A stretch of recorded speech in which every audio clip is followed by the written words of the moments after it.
Hello guys, അപ്പോൾ ഇന്നലെ ഉത്സവമായിരുന്നു കേട്ടോ. അപ്പോൾ ഒരു മിനി സദ്യ ഉണ്ടാക്കി. സദ്യ എന്ന് പറയാൻ പറ്റില്ല, വെജിറ്റേറിയൻ ഫുഡ്.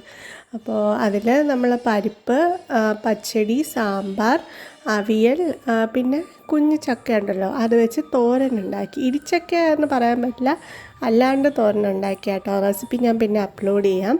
അപ്പോൾ സദ്യ എല്ലാം കഴിച്ചു, പിന്നെ കുറച്ച് നേരം ഉറങ്ങി. അതൊക്കെ കഴിച്ചതിൻ്റെ ഒരു ഉച്ചമയക്കമൊക്കെ വന്നു. അങ്ങനെ ഉറങ്ങിയതിന് ശേഷം നമ്മൾ ലൈറ്റ് കാണാൻ പോയി കേട്ടോ. സൂപ്പറായിരുന്നു. പിന്നെ ഉത്സവം എന്ന് പറയുമ്പോൾ ആ ഒരു വൈബാണല്ലോ.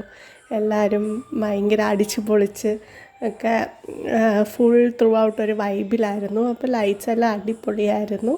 എന്നിട്ട് ലൈറ്റ്സ് എല്ലാം കണ്ടിട്ട് ഞങ്ങൾ ക്ഷേത്രത്തിൽ പോയി. അപ്പോൾ ക്ഷേത്രത്തിലെത്തിയപ്പോഴത്തേനും അലങ്കാര തൂക്കം തുടങ്ങാൻ പോകുമായിരുന്നു. പിന്നെ കുറേ നേരം അവിടെ നിന്നു, അലങ്കാര തൂക്കമൊക്കെ കണ്ടു, ദേവിയെ കണ്ട് തൊഴുതു. അതിനുശേഷം മുറുക്കും പിന്നെ കുഞ്ഞ് ചിപ്സും എല്ലാം വാങ്ങിയിട്ട് തിരിച്ചു വന്നു. അപ്പോൾ ഈ ഉത്സവം എന്ന് പറയുന്ന ഒരു അടിപൊളി വൈബാണല്ലേ.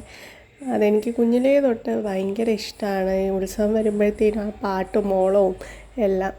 ആക്ച്വലി ഇവിടെ 8 ദിവസമായിരുന്നു ഉത്സവം. 8 ദിവസം എങ്ങനെ പോയി എന്ന് തന്നെ അറിയില്ല. കാരണം ഫുൾ ഓൺ ആ ഒരു ഹാപ്പി വൈബായിരുന്നു. അപ്പോൾ നിങ്ങൾ ഈ ചാനൽ ഫസ്റ്റ് ടൈമാണ് കാണുന്നതെങ്കിൽ please do subscribe and do support. അപ്പോൾ താങ്ക് യു.